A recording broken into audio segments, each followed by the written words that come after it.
নিজের দুলাভাইকে বিয়ে করতে হচ্ছে নবনীকে। যে বিয়েটা এড়াতে সে সব ছেড়ে ছুটে গিয়েছিল নিজের 5 বছরের ভালোবাসা মানুষের কাছে। সেই মানুষটি আজ তাকে ফিরিয়ে দিল। নবনীর বড় বোন অবনী আর নেই। অবশিষ্ট ব্যবসায়ী দিব্য তালুকদার এখন একা। একা অবনীর সেই ছোট্ট শিশুটিও। তাই পরিবারের সবাই চায় নবনী যেন দিব্যকে বিয়ে করে বোনের সন্তানকে নিজের সন্তানের মতন আগলে রাখে। কিন্তু নবনী ভালোবেসেছিল অসীমকে। 5 বছরের দীর্ঘ প্রতীক্ষা, তিল তিল করে জমানো ভালোবাসা আর নিজের সবটুকু উজাড় করে দেওয়া সব কিছুর পরিণতি আজ এমন এক অন্ধকার গলিতে গিয়ে ঠেকবে তা নবনী স্বপ্নেও ভাবেনি। সামনে দাঁড়িয়ে থাকা মানুষটির দিকে তাকিয়ে নবনীর আজ বড় অচেনা লাগছে।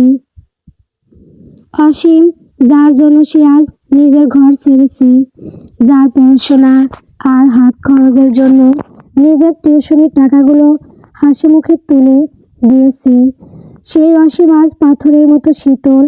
নবনী ধরা গড়াই শেষবারের মতো আকুতি জানালো, দেখো অসীম, আমি তো কেবল তোমারই হতে চেয়েছিলাম। আজ যখন দুলাভাইয়ের সাথে আমার বিয়ের কথা হচ্ছে, তখন সব ছেড়ে তোমার কাছে ছুটে এলাম। এখন তো তোমার চাকরি হয়েছে, সচ্ছলতা এসেছে, তবে কেন আজ পিছিয়ে যাচ্ছ? অসীম নিরুত্তাপ। তার চোখে নবনীর জন্য কোনো মায়া নেই, বরং এক ধরনের বিজাতীয় বিরক্তি। তাচ্ছিল্যের সুরে বলল, দেখো নবনী, আবেগ দিয়ে পৃথিবী চলে না। মা তোমাকে কিছুতেই মেনে নেবেন না। আর চাকরির কথা তুলছ, ওটা আমি আমার যোগ্যতায় পেয়েছি, বলতে দ্বিধা নেই। কিন্তু সত্যিটা হলো, তোমার সাথে এখন আর আমাকে মানায় না। কথাটা শোনা মাত্রই নবনীর পায়ের নিচের মাটি যেন সরে গেল। বুকের ভেতরটা দুমড়ে মুচড়ে একাকার হয়ে যাচ্ছে। যে মানুষটার জন্য সে শত শত ভালো সম্বন্ধ ফিরিয়ে দিয়েছে, নিজের বোনের শূন্য স্থানে বসার প্রস্তাব নাকচ করেছে, সেই মানুষটি আজ আভিজাত্যের দোহাই দিচ্ছে। 5 বছরের আত্মত্যাগ কি তবে কেবল একটা অযোগ্যতার গল্প ছিল?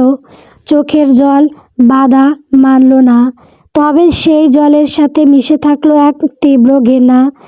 নবনী আর নিজেকে সামলাতে পারল না। সপাটে এক থাপ্পড় বসিয়ে দিল অসীমের গালে। দাঁতে দাঁত চেপে বলল, বেঈমান! ছি অসীম, আজ নিজের ওপর লজ্জা হচ্ছে যে আমি তোমার মতো একটা মেরুদণ্ডহীন মানুষকে ভালোবেসেছিলাম।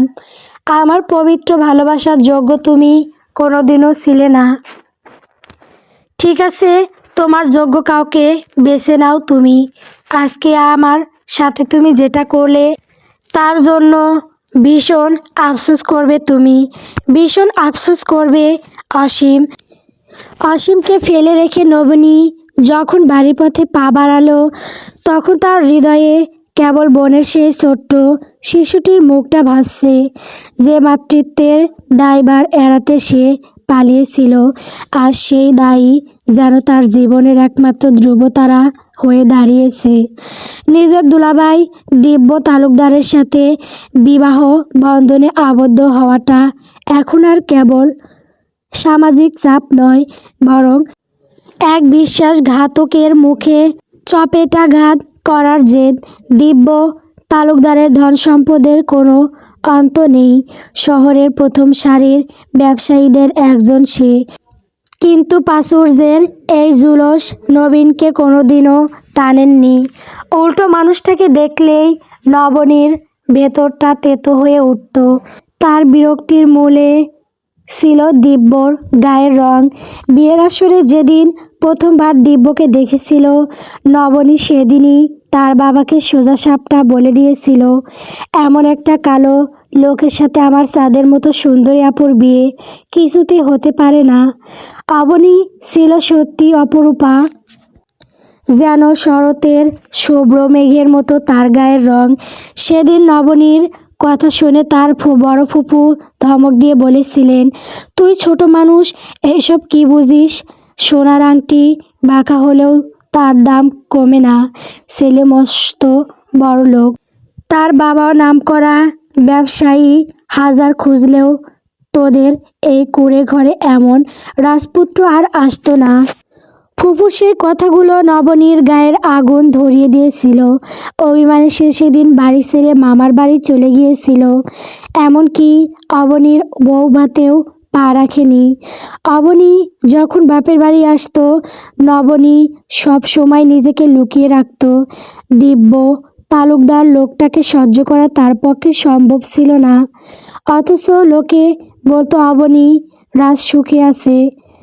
শ্বশুর বাড়ির লোক তাকে মাথায় করে রাখে, দিব্য তাকে আগলে রাখে চোখের মণি করে। দিব্য নিজেই পছন্দ করে বিয়ে করেছিল অবনীকে, কিন্তু নিয়তি সব সমীকরণ পাল্টে দিল এক নিমেষে। আর সেই অপছন্দের মানুষটির সাথেই নবনীর জীবনের সুতো বাঁধা হতে চলেছে। চারপাশের গুঞ্জনের মাঝে হঠাৎ তার কানে ভেসে এলো কাজী সাহেবের গম্ভীর কণ্ঠ, মা বলো কবুল। বুকের ভেতরটা হাহাকার করে উঠল নবনীর। অসীমের দেওয়া সেই বিষাক্ত আঘাত আর 5 বছরের ভালোবাসার অপমৃত্যু তাকে পাথর করে দিয়েছে। চারদিকের মানুষ তাড়া দিচ্ছে। অবশেষে নিজের অবাধ্য নিয়তিকে মেনে নিয়ে কাঁপা কাঁপা ঠোঁটে নবনী উচ্চারণ করল কবুল। ছোটোখাটো ঘরোয়া আয়োজনেই সম্পূর্ণ হলো বিয়ের আনুষ্ঠানিকতা। আনন্দহীন এক যাত্রীর বিয়ে। একটু পরেই বিদায়ের পালা।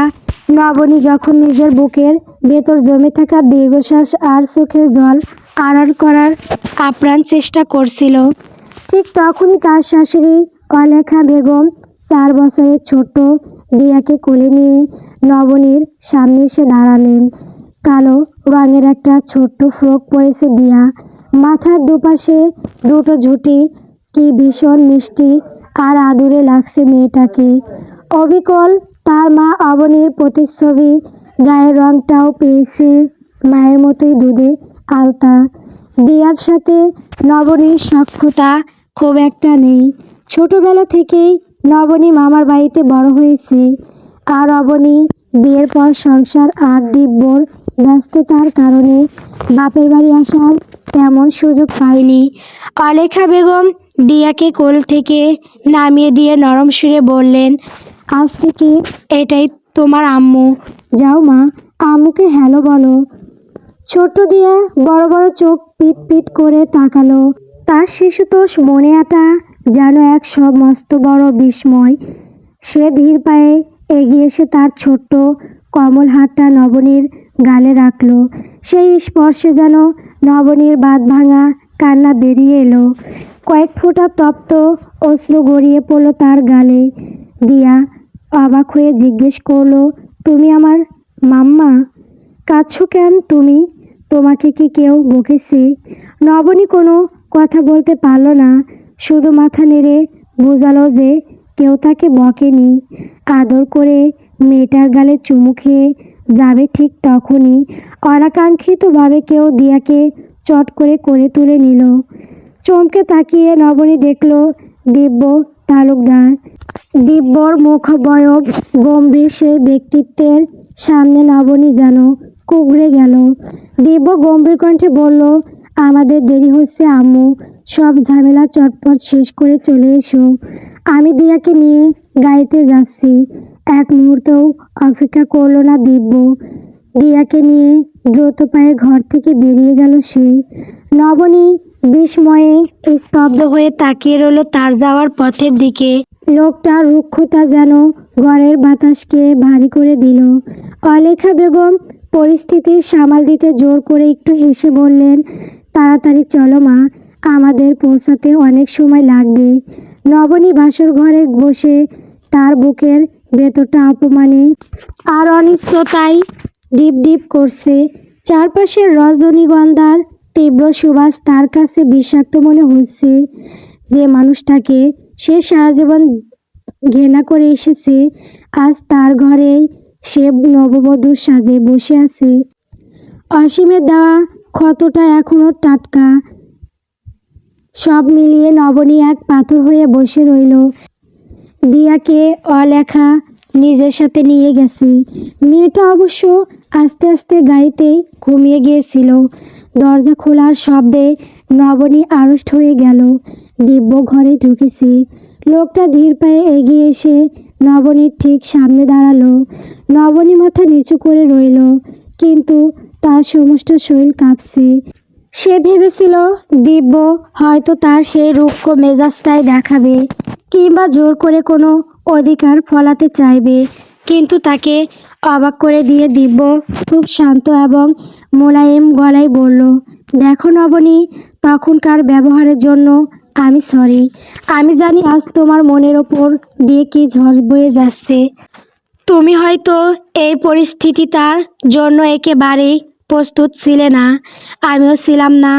অবনীর মুখে তোমার কথা অনেক শুনেছি, কিছুটা আন্দাজও করতে পারি তুমি আমাকে ঠিক পছন্দ করো না। তবে বিশ্বাস করো, দিয়ার মুখের দিকে তাকিয়েই আমাকে এই সিদ্ধান্তটা নিতে হয়েছে। এর বাহিরে কিছুই না। দিব্যর গলার স্বর এতটাই ভদ্র এবং মার্জিত যে নবনী কিছুটা অপ্রস্তুত হয়ে মাথা তুলে তাকালো। দিব্য তার দিকে এক গ্লাস পানি এগিয়ে দিয়ে বলল, তুমি অনেক ক্লান্ত, ফ্রেশ হয়ে খেয়ে নাও। নিজের ঘর মনে করে নিশ্চিন্তে ঘুমাও, তোমাকে কেউ বিরক্ত করবে না। নবনীর মনে হলো লোকটা যতটা কুৎসিত সে ভেবেছিল, তার ব্যবহারটা ঠিক ততটাই সুন্দর। কিন্তু এই মুগ্ধতা স্থায়ী হলো না মাত্র কয়েক সেকেন্ডের জন্য। নবনীকে কিছু বলার সুযোগ না দিয়েই দিব্য ঘর থেকে বেরিয়ে গেল। রাতের অনেকটা প্রহর নবনী একা একাই প্রতীক্ষা করল, কিন্তু দিব্য আর ফেরেনি। শূন্য ঘরটায় বসে পুরো বিষয়টাই তার কাছে কোনো দুঃস্বপ্নের মতো মনে হতে লাগলো। বুকের গহীনে জমে থাকা পুরনো কতগুলো যেন নতুন করে চারা দিয়ে উঠল। অসীমের সেই বেইমানি আর বর্তমানের এই অনিশ্চয়তা, নিজেকে আর সামলে রাখতে পারল না সে। বালিশে মুখ গুজে প্রাণ ভরে কাঁদল। চোখের নোনা জলে হৃদয়ের ভার কিছুটা লাঘব হলেও মনের ভেতরে জমে থাকা মেঘ কাটল না। কাঁদতে কাঁদতেই কখন যে ক্লান্ত চোখ দুটো ঘুমে জড়িয়ে এসেছিল তা সে টেরই পায়নি। যখন ঘুম ভাঙল, ধরফরিয়ে উঠে বসল নবনী। জানালার পর্দা সরিয়ে দেখল বাইরে রোদের তেজ বেশ কড়া। ফোনটা হাতে নিয়ে সময় দেখা মাত্রই যেন মাথায় আকাশ ভেঙে পড়ল ওর। সকাল 8:45। লজ্জায় আর আড়ষ্টতায় নবনী কুঁকড়ে গেল। নতুন বাড়িতে প্রথম সকালেই এতটা দেরি করে ফেলাটা যেন এক মস্ত অপরাধ। অথচ অবাক করার বিষয় হলো বাড়ির কেউ তাকে একবারের জন্য ডাকলো না। একরাশ অস্বস্তি নিয়ে দ্রুত ফ্রেশ হয়ে ঘর থেকে বের হলো সে। বাড়িটা তো নয় যেন প্রাসাদ। প্রশস্ত ড্রয়িং রুমে দামি আসবাব আর আভিজাত্যের ছোঁয়া। নবনীকে সিঁড়ি দিয়ে নামতে দেখেই অলেখা হাস্যোজ্জ্বল মুখে এগিয়ে এলেন। উঠে গেছো মা, এসো নাস্তা করবে। রান্নাঘরে অলেখার সাথে একজন মধ্যবয়স্ক মহিলা কাজে হাত লাগিয়েছেন।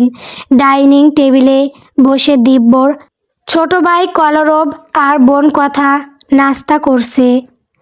তাদের তদারকি করছেন দিব্যর ছোট চাচি মাজহা আর তার ছেলের বউ মৌনিতা। সবাইকে একসাথে দেখে নবনীর সংকোচ আরও বেড়ে গেল।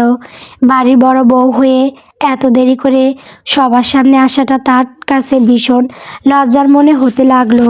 নবনীর মুখের এই অস্বস্তি মৌনিতার নজর এড়ালো না। সে দ্রুত পা ফেলে নবনীর কাছে এগিয়ে এলো এবং ঠোঁটের কোণে মিষ্টি এক টুকরো হাসি ঝুলিয়ে বলল, এসো নবনী, অত সংকোচ করছো কেন?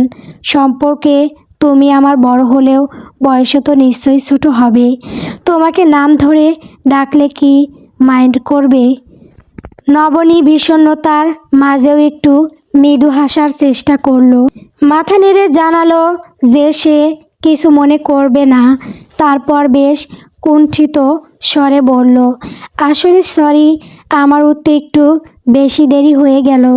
অলেখা কিচেন থেকে বেরিয়ে এসে নবনীর মাথায় হাত বুলিয়ে দিলেন। অভয় দিয়ে বললেন, আমি ইচ্ছা করেই তোমাকে ডাকিনি মা। কাল অতটা পথ জার্নি করে এসেছো, ক্লান্তি থাকাটাই স্বাভাবিক। এটা নিয়ে একদম ভেবো না।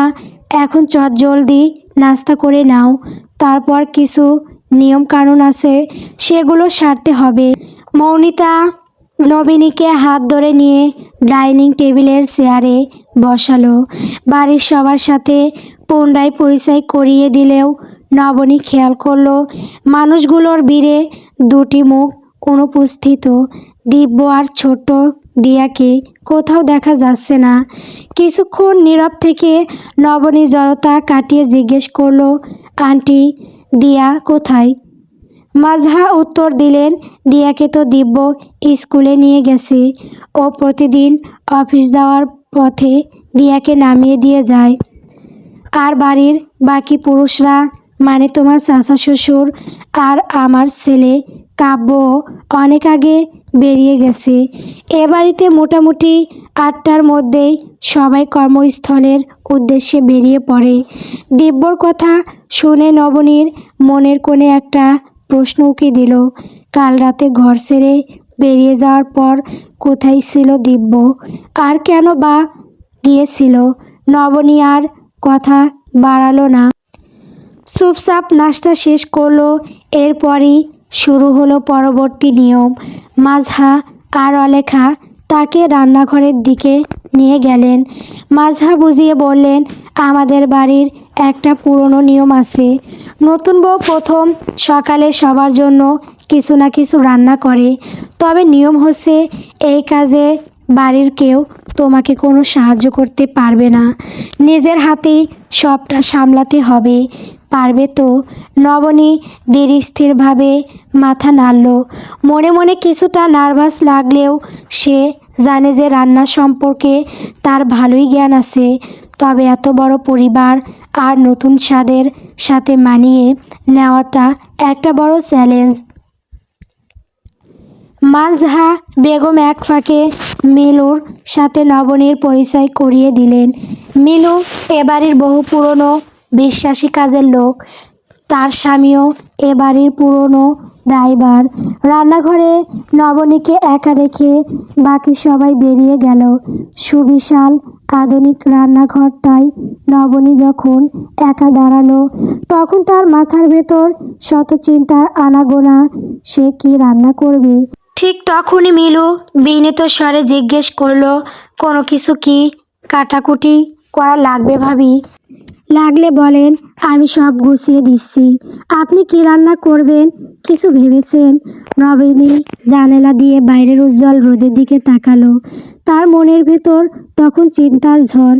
কি রান্না করলে সবার মন রক্ষা হবে, আবার নিজের সম্মানও বজায় থাকবে, তা নিয়ে সে বেশ দোটানায় পড়ে গেল। অবশেষে সে ভাবল, ভুনা খিচুড়িটাই হবে সব থেকে নিরাপদ আর জুতসই সিদ্ধান্ত। সবজি আর মশলাপাতি দিয়ে একবার ছড়িয়ে দিতে পারলে স্বাদের দিক থেকে খুব একটা বিড়ম্বনায় পড়তে হবে না।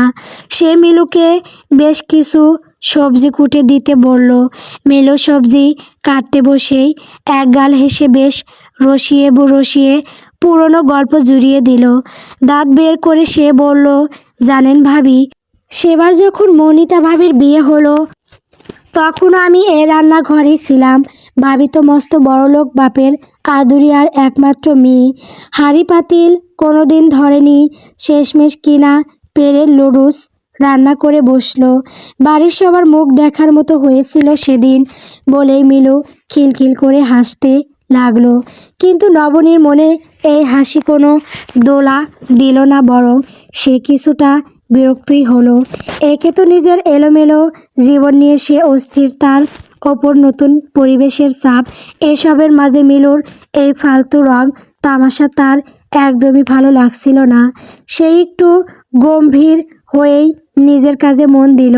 সবজি ধোয়া, চাল ডাল মাপার এই ব্যস্ততার ফাঁকে নবনী যেন মুহূর্তের জন্য ভুলেই গেল গত রাতের ঘটনা।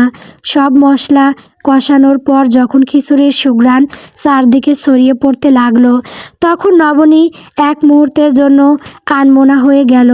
সে ভাবল, যে মানুষটার জন্য সে তার সবটুকু উজাড় করে দিতে চেয়েছিল, সে আজ অনেক দূরে।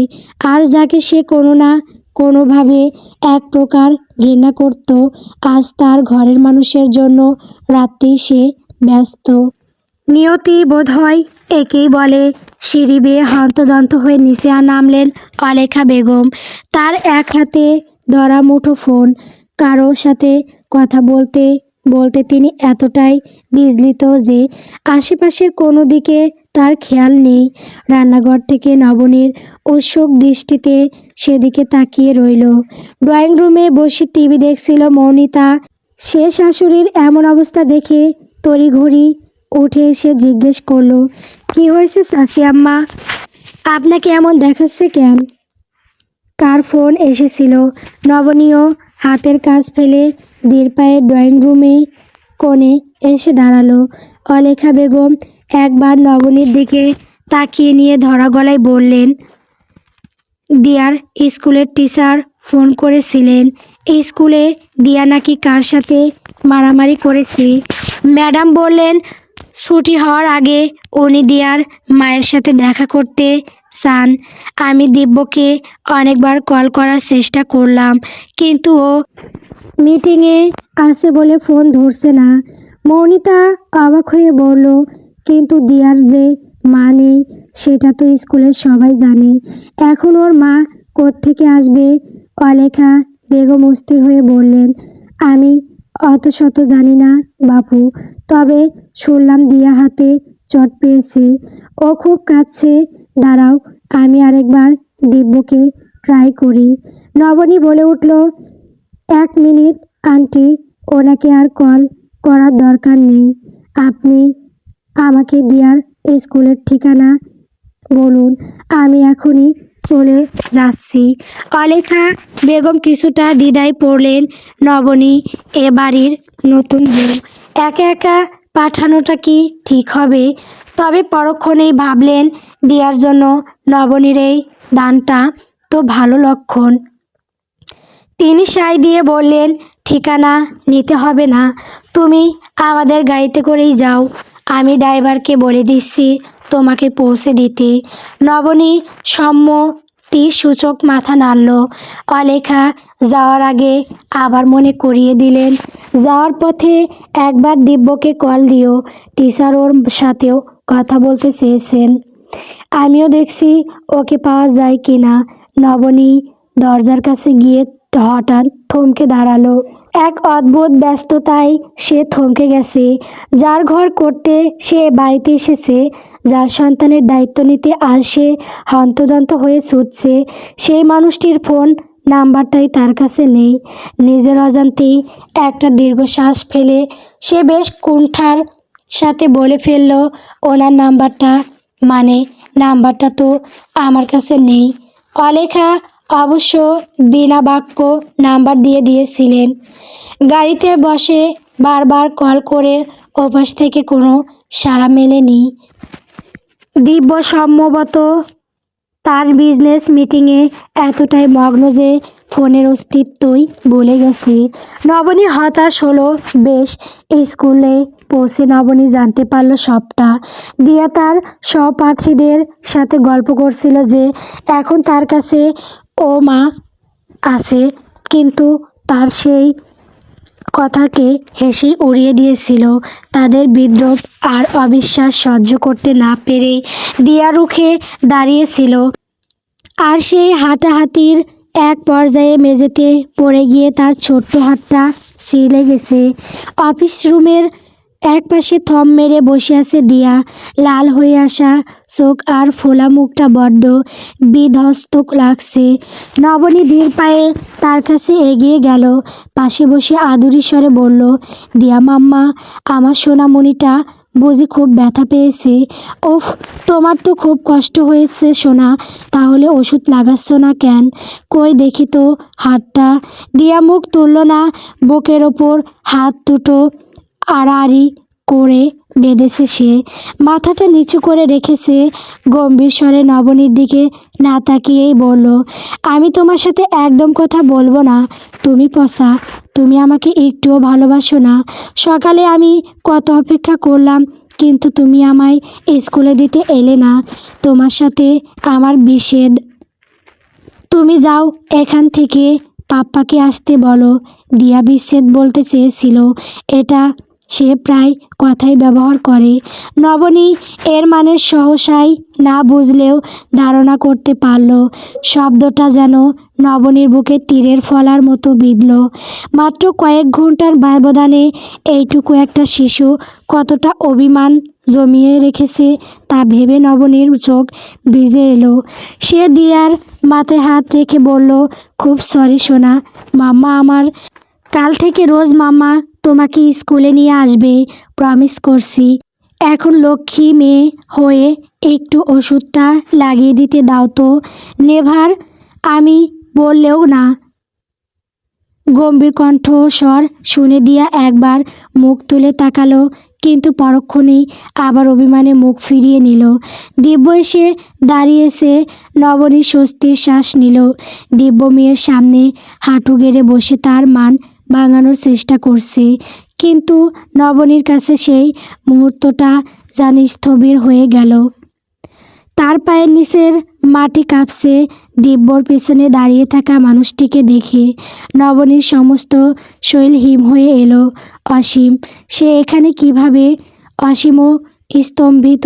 সে তার বয়সের সাথে কোনো জরুরি কাজে বেরিয়েছিল, কিন্তু নিজের বসের মেয়ের স্কুলে এসে তার প্রাক্তন প্রেমিকা নবনীকে দেখবে তা ছিল তার কল্পনাতীত। দিব্য দিয়াকে কোলে তুলে নিয়ে সোজা হয়ে দাঁড়ালো। তার রক্তিম চোখ দুটো স্থির হলো অসীমের ওপর। শান্ত কিন্তু ধারালো গলায় সে বলল, অসীম, ইনি তোমার ম্যাডাম, মিসেস দিব্য তালুকদার। কালই ওনার বিয়ে হয়েছে, আর আজকে সব ফেলে উনি এখানে। তুমি খুব ভালো করেই জানো আমি দিয়ার ব্যাপারে কতটা সচেতন। আমার পুরো পৃথিবী একদিকে আর আমার মেয়ে একদিকে। স্কুল থেকে যখন বারবার কল আসছিল, তখন তোমার উচিত ছিল ফোনটা আমাকে দেওয়া, কিংবা অন্তত নিজে রিসিভ করা। অসীম দিশেহারা বোধ করল। প্রবল এক অস্বস্তিতে বার কয়েক শুকনো ডোক গিলল সে। কাঁপা কাঁপা গলায় শুধু বলল, আই অ্যাম সরি স্যার। দিব্য একবার নবনীর দিকে চাইল। তার দৃষ্টিতে এক দুর্ভেদ্য গম্ভীর্য। নিজেকে সংযত করে সে আবার অসীমকে উদ্দেশ্য করে বলল, মনে রেখো দিয়া আমার মেয়ে, ওর সমস্ত দায়ভার আমার। আগেও আমি দেখতাম, পরেও আমি দেখব। আমার মেয়ের দায়িত্ব আমি অন্য কারো ওপর চাপাতে পারি না, তাই ভবিষ্যতে ওর কোনো বিষয়ে দায়িত্বহীনতা আমি বরদাস্ত করব না। অসীমের ভেতরটা জ্বলে পুড়ে খাক হয়ে যাচ্ছিল। দিব্যর কথাগুলো আজ তীরের মতো তার গায়ে বিঁধছে। এই রাগ কি অপমানের, নাকি সামনে দাঁড়িয়ে থাকা নবনীকে দেখে? সেটা সে নিজেও জানে না। যে মেয়েটিকে কাল সে আভিজাত্যে দোহাই দিয়ে ছুঁড়ে ফেলেছিল, আর সে তার পরম শ্রদ্ধেয় বসের স্ত্রী। এই চরম সত্যটা হজম করা তার জন্য অসম্ভব হয়ে দাঁড়িয়েছে। নবনীর কানে যেন কোনো শব্দই পৌঁছাচ্ছে না। এই মানুষটার মুখোমুখি হওয়া মানে তার কাছা গায়ে লবণের ছিটে দেওয়া। দিব্য ম্যাডামের সাথে আরও কিছুক্ষণ কথা বলল, দিয়ার হাতে ওষুধ লাগালো। অতঃপর বেরিয়ে যেতে নিয়ে ও গম্ভীর কণ্ঠে নির্দেশ দিল, অসীম, ম্যাডামকে নিয়ে এসো। নবনী যেন রবটের মতো নিজের ভারী শরীরটা টেনে নিয়ে গাড়িতে গিয়ে বসল। অসীম ড্রাইভিং সিটে, আর দিব্য তার পাশের সিটে। দিয়াকে পেছনের সিটে নবনীর পাশে বসিয়ে দেওয়া হয়েছে। ছোট দিয়া এখনো একদম স্বাভাবিক। নবনী কেবল জানালার বাইরে চেয়ে রইল। গাড়ির ভেতরে থমথমে নীরবতা ভাঙল দিয়ার চঞ্চলতায়। আচমকাই সে নবনীর হাতটা ধরে সজোরে একটা ঝাঁকুনি দিল। ভাবনায় বোধ হয়ে থাকা নবনী চমকে উঠল। নিজেকে সামলে নিয়ে ঠোঁটের কোণে এক সিলতে হাসি ফুটিয়ে তুলল। দিয়া বড় বড় চোখ করে নবনীর দিকে তাকিয়ে বলল, তুমি কি স্যাড হয়ে গেছো? আমি তোমাকে বকেছি বলে কি তোমার রাগ হয়েছে? দেখো, পাপ্পা বলে বড়রা তো ভালোর জন্যই বকে, তাই স্যাড হতে নেই, ওসব তাড়াতাড়ি ভুলে যেতে হয়। আমি নিজেও তো তোমার ওপর খুব অ্যাংরি ছিলাম, কিন্তু দেখো আমি কেমন সব ভুলে গেছি। নবনী দিয়াকে টেনে নিজের কোলে তুলে নিল, তার দুই গালে চুমু খেলো।